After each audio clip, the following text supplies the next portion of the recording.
Hello, my name is Dr. Kevin Mercado. I'm a chiropractic doctor and a certified personal trainer through NASM. In this unit, I'm going to be covering cardiorespiratory training concepts. The first concept we're going to cover is type of cardiovascular exercise. There are quite a few types of cardiovascular exercises that an individual can perform. I'm going to cover just a few of those types. Number 1, walking. Number 2, jogging. Number 3, sprinting. Number 4, stair climbing. Number 5, cycling.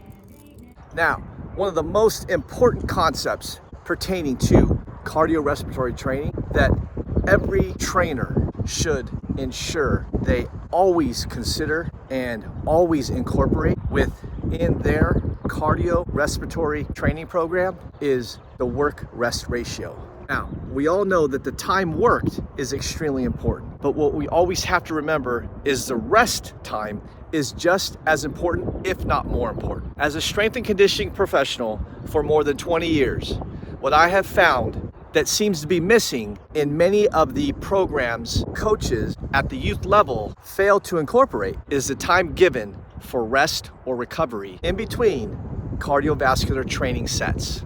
Let's go over some examples.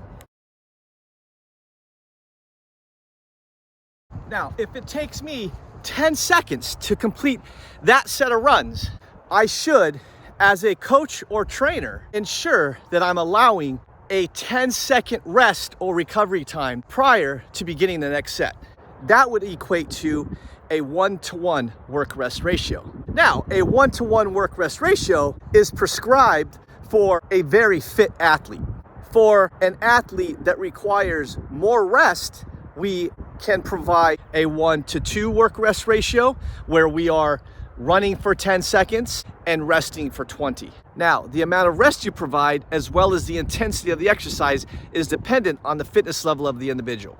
Here are 2 examples of how you can safely and effectively incorporate a rest period into your cardio session for your client or athlete. Number 1, a recovery period of 10 seconds after your client's 10-second run. I will use an M to demonstrate the example. This example will be the individual running from the bottom of one side of the M to the other, sprinting at max intensity for 10 seconds.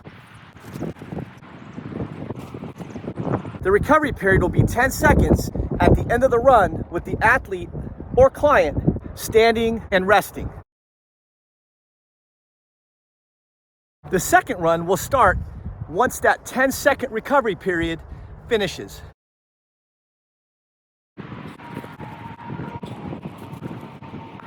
The second example is considered what's called a high intensity interval training, which acronym is HIIT. A high intensity interval training has the athlete or client working at maximal levels, but their recovery time is a more active recovery period with the individual walking or performing a light jog. This is what the second example looks like. A 10-second sprint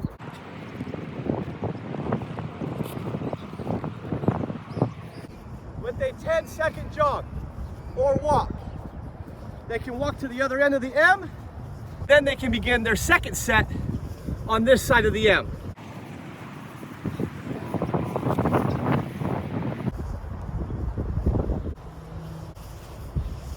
That example calls for a more active recovery and is designed for individuals who are at an even higher fitness level than individuals who perform a standard recovery time of 10 seconds, which would be an inactive recovery of the individual just standing, waiting for the next sprint to occur.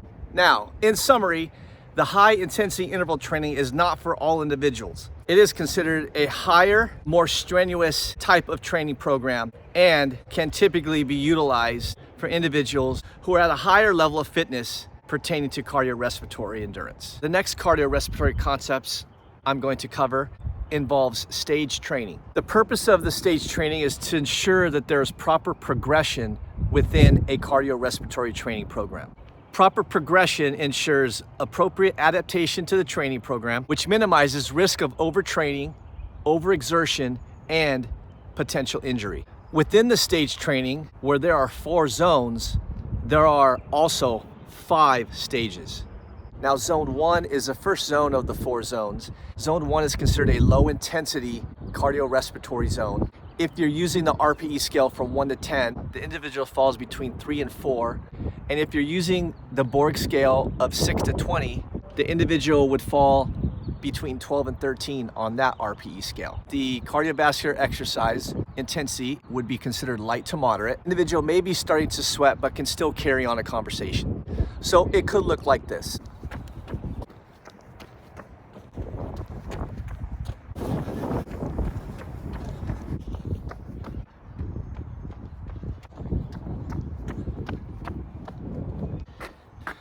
Now, zone 1 is a RPE, which is between 3 and 4.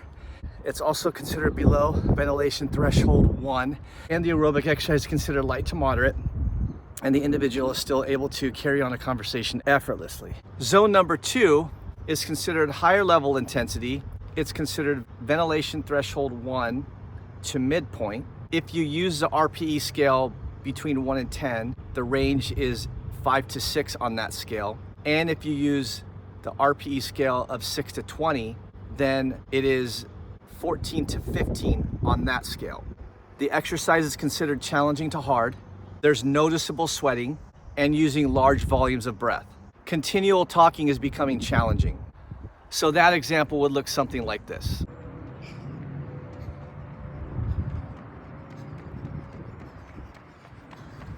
So zone number 2 is considered ventilation threshold 1 to midpoint.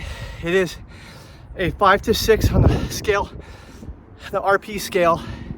If you're using the scale of 1 to 10, if you're using the scale of 6 to 20, the individual would be between 14 and 15 on that scale. Challenging to hard, noticeable sweating, and using large volumes of breath, like I'm doing right now, and continual talking is becoming challenging, just like this. Now here is zone 3.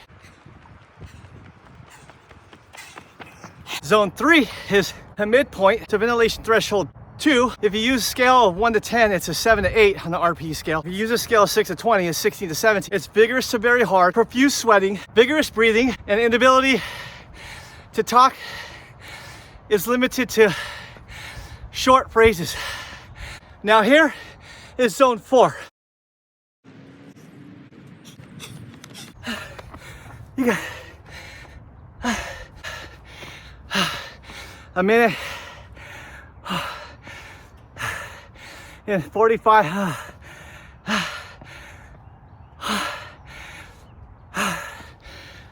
seconds.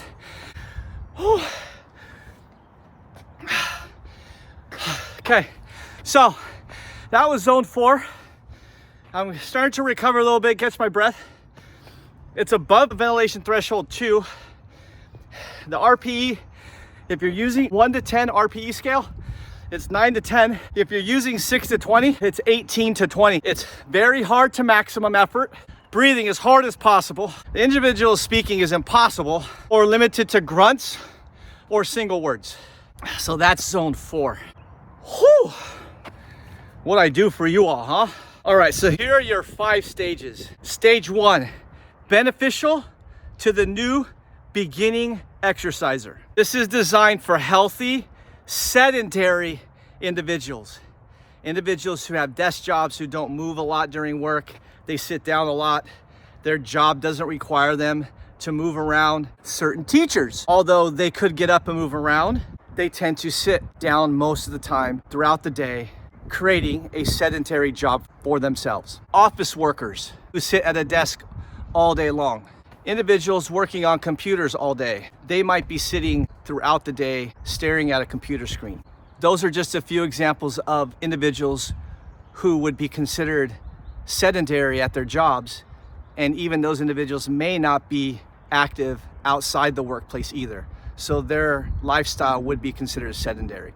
So stage 1 would be for those individuals, assuming they are also inactive in terms of their exercise routine. Stage 2 is designed for individuals who are considered intermediate in their cardiorespiratory fitness levels. The focus of stage 2 is increasing intensity slightly by increasing the workload with either an increase in speed or incline. In these ways, we will help clients exercise at higher intensity levels and achieve greater levels of aerobic fitness. This is also a stage where your work-rest ratio would be at a higher recovery level to begin with. For example, you could start at a 1-to-3 work-rest ratio with 1 minute of work and 3 minutes of rest, or 30 seconds of work and then 90 seconds of rest. Stage 3 is for the moderately advanced client who has already obtained a satisfactory cardiorespiratory fitness level or fitness base. Stage 4 is for the advanced client, is applicable for high-level athletes and fitness enthusiasts seeking improvements in anaerobic capacity and power.